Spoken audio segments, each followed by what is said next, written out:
Hi, I'm Jason Inman, and I love to read comic books. That's why this week I decided to read all of Infinity, Marvel's big cosmic event, Infinity 1 through 6. And I'm going to tell you my thoughts on that. But before I get to that, don't forget to go to majorspoilers.com, the comic website where they know that you love comic books, and we do too. Now, enough of this jibba jabba, let's get on to a quick synopsis. So this really ugly creature, the Outrider, arrives on Earth. And he goes to the shield tower, and he tries to screw with Black Bolt himself, and then leaves the Earth and goes tells Thanos that the Avengers have left. The Avengers go out into space, and they fight these people called the Builders, and the Builders just kick ass left and right.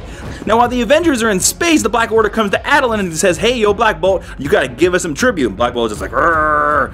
Back in space, the alien empires are fighting all the Builders, and Captain America has just made himself the space captain. He does some pretty crazy moves. He crashes some spaceships into other spaceships, turning the tide on the battle, making the Builders go on the run. Thanos shows up on Attilan and says, "Yo, Black Bolt, you gotta give me some tribute." And Black Bolt's like, Captain America in space and the Builders, he tries to fake a surrender with Thor, but then they start blowing up more stuff. Black Bolt ignites all of Attilan just so he doesn't have to give anything to Thanos.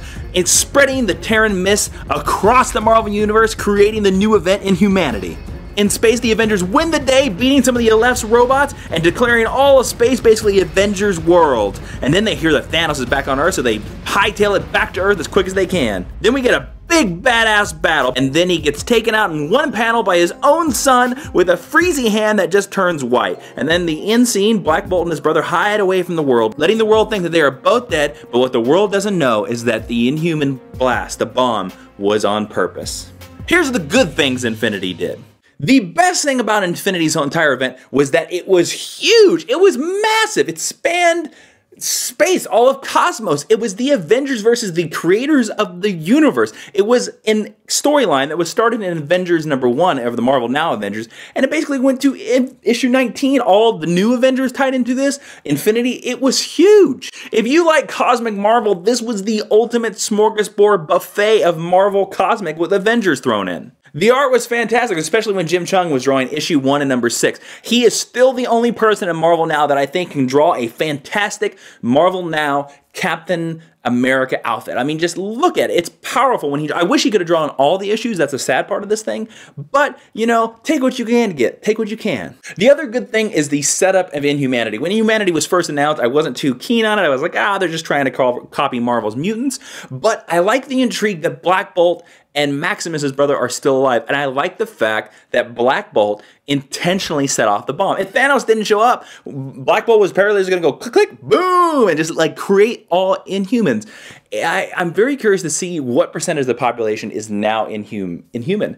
And I want to see what population, or whether the population will ever find out that Black Bolt's still alive. And then once they do, if he will suffer the consequences. You know how like Cyclops in the X-Men universe has now been turned a villain? I wonder if Black Bolt will be turned a villain because he kind of like made all these humans who didn't want to be inhuman, now inhuman. Now the bad stuff about Infinity. Basically, to me, Infinity was 2 stories in one. Here's what I'm saying. The invasion of Earth by Thanos was only minorly dealt with. It really didn't have much to do. All of Avengers through 1 through 15 built up to the Builders. The Avengers fighting the Builders in space. I mean, Ex Nihilo is one of the Builders' people. He showed up in Avengers #1. Thanos didn't show up in Avengers #1. Ex Nihilo did, a Builder. So I feel Infinity should have been only about the Builders. This should have been this grand cosmic battle in space with the Avengers just tearing ass through space, making, conquering Avenger worlds. Well, not really conquering, but they liberate them. But once they liberate them, they call them Avenger worlds. The inclusion of Thanos really seemed like editorial being like, hey, you know what? We got this Avengers 3, we got this Guardians Galaxy, we got this Thanos guy. We need to put Thanos in there. And Jonathan Hickman's like, okay, I'm down. I'll put the... I mean, I really want it to be about the creation and Avengers versus the Builders, guys. I don't really want to... Hey, yo! We are Marvel Editorial, Jonathan Hickman.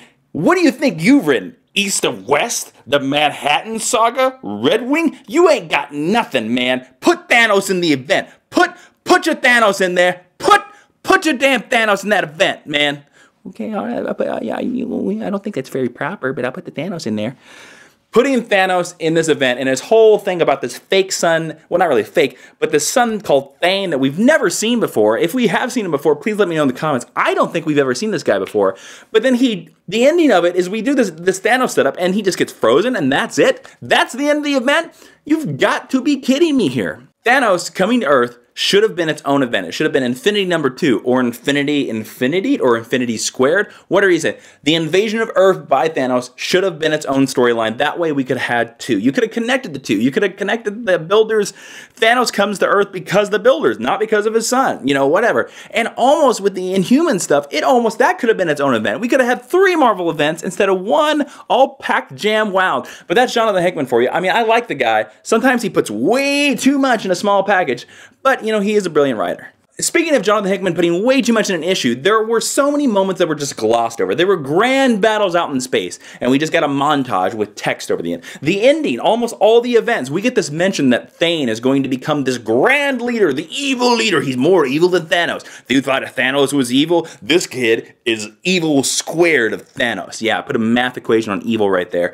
And we just get told that in a caption box. We don't get to see it. See. Let's show us. Don't tell us. Show. But when you come to the end of Infinity, it's a great story. It's cosmic. It's epic. It's large. It's in charge. But how much did it change the Marvel Universe? Besides Inhumanity and all the Inhuman stuff, what did it change? Basically, it was just a story where the Avengers went into space. They kicked some space aliens. When they were in space, they were like, oh, shit. Thanos is back on Earth. We better go back to Earth, man. They go back to Earth. They freeze Thanos. Well, no, they don't even freeze Thanos. Thanos' son freezes Thanos. So they don't even have to do anything. They're just kind of like, yeah, you got it, kid. Yeah, it's good. And that's the end of the storyline. That's about it. A fun, a mildly entertaining Avengers story, but nothing that I think 20 years from now is going to be like, people aren't going to Kree-Skrull war about Infinity. They're just going to be like, you know what was a fun story to read? Infinity. They're not going to be like, holy crap, you got to read Infinity. It's going to be more like, hey, yeah, if you're bored, I'd read Infinity. It's kind of cool. Infinity was a fun event. It was an epic event, but I don't know if it's a must read. If you're looking for a good adventure story, definitely go pick it up. But if you're looking for the life-shattering, changing of everything Marvel story, it's definitely not Infinity. Maybe it's Inhumanity. I don't know. Avengers vs. X-Men, say what you will, changed more of the Marvel Universe than you ever thought could happen. But I feel that Infinity is better because Infinity had a solid story, but Infinity, I feel, also could have used a couple more drafts. So I would give Infinity as an event 3.5 out of 5 stars. 3.5. So if you get a chance to read it, I'd say read it, but don't go out of your way to read it, okay? Unless you're just a sucker for this big cosmic stuff, Captain America punches aliens in the face. If that's the case, go for Infinity. And that's my thoughts on the Marvel Comics event Infinity. As always, go to majorspoilers.com, the comic book website, where they know that you love comic books, and we do too. Let me know in the comments what you want me to review for the rest of the year. What do you think? What do you want to go? I mean, these are my thoughts on Infinity. Do you want me to finish out Forever Evil? I don't know. We'll let whatever you want to go. If you want more crazy noises like that, please let me know. As always, every Friday, or Saturday sometimes if I'm late, a comic review on this channel. Please subscribe, like, and favorite, share these videos. Share these videos out in the world. That's how people can love comic books as much as we love comic books. Thank you for watching. I'm Jason Inman. Be seen you. The first Doctor traveled with his granddaughter Susan. He brought the Daleks and the Cyberman. He saved the snow cap and then he died, regenerated, and started wearing bow ties. So Black Friday was very recently. I don't know if you guys went out shopping, but I went on Black Friday. You know where I went on Black Friday? I went to a comic book store and I picked up this thing. Woo! 50% off. Pretty cool. Big time collection too. I'm not a huge Spider-Man guy. I like Spider-Man with certain writers. I like the J. Michael Straczynski run, except for the ending. And I like Spider-Man 2099. And I like Mark Millar did a Marvel Knight Spider-Man that I really dig. But Dan Slott, I didn't really like Brand New Day, but big time. When Peter Parker becomes a scientist, oh man, this is good. I love this. This is volume, I haven't read the first, I read the first one, so now I'm reading the second one.